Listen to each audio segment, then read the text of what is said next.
ഒരൊറ്റ പോയിന്റാ ഞാൻ കാര്യമായി പറഞ്ഞത്. നമ്മുടെ ഇബാദത്ത് വെറുതെ ആകരുത്. നിസ്കാരങ്ങൾ, നോമ്പുകൾ, ഇൽമു പഠിക്കുന്നത്, പഠിപ്പിക്കുന്നത്, വാള് പറയുന്നത്, കേൾക്കുന്നത്, സംഭാവന കൊടുക്കുന്നത് ഒക്കെ അല്ലാഹു തആല സ്വീകരിക്കണം. സ്വീകരിക്കണമെങ്കിലുള്ള ഒരു നിബന്ധന അല്ലാഹു തആല വെച്ചതോ ഈ ഒരു വിഷയമാണ്.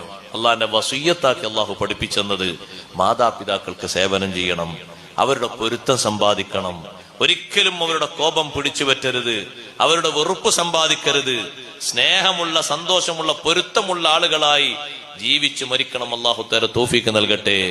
എന്റെ ഉമ്മ പറഞ്ഞതുകൊണ്ട്, വാപ്പ പറഞ്ഞതുകൊണ്ട് ഞാൻ ഇങ്ങനെ ഒരു വാക്ക് ഏറെ പറഞ്ഞുപോയി. പൊരുത്തപ്പെടിക്കണം, കൈ പിടിച്ചിട്ട് പൊരുത്തപ്പെടിക്കണം. പൊരുത്തം അവരെ മനസ്സിന്റെ ഉള്ളിൽ നിന്ന് നമുക്ക് കിട്ടിയെന്ന് ബോധ്യപ്പെടാൻ എന്തെല്ലാം സന്തോഷങ്ങൾ നൽകണോ അതൊക്കെ നൽകണം. അങ്ങനെ ഒരു ഘട്ടത്തിൽ നമ്മളിങ്ങനെ ഉമ്മാനെയും ബാപ്പാനും സന്തോഷിച്ചു. ഒരിക്കൽ ഉമ്മ പറഞ്ഞു, മോനെ അന്ന് നീ എന്നോട് പറഞ്ഞ് ഞാൻ ഇപ്പൊ ഏതായാലും പൂർണ്ണമായിട്ട് എന്റെ മനസ്സൊന്ന് ഒഴിവാക്കിയിട്ട് ഞാനത് പൊരുത്തപ്പെട്ടു തന്നോന്ന് സ്നേഹത്തോടെ പറയുന്ന ഒരു ഘട്ടം വരുന്നത് വരെ ഖിദ്മ ചെയ്യണം. ഒരു വാക്ക് ഒരിക്കൽ മുന്തി പറഞ്ഞെങ്കിൽ, ഒരു വാക്ക് ഒരിക്കൽ ഏറെ പറഞ്ഞെങ്കിൽ, ഒരു വാക്ക് പൊരുത്തക്കേടായി പറഞ്ഞെങ്കിൽ, പൊരുത്തം മനസ്സിന്റെ ഉള്ളിൽ നിന്ന് കിട്ടുന്ന സമയം വരെ അവരുടെ പിന്നാലെ കൂടിയിട്ട് കാര്യമായിട്ട് പൊരുത്തപ്പെടിക്കണം.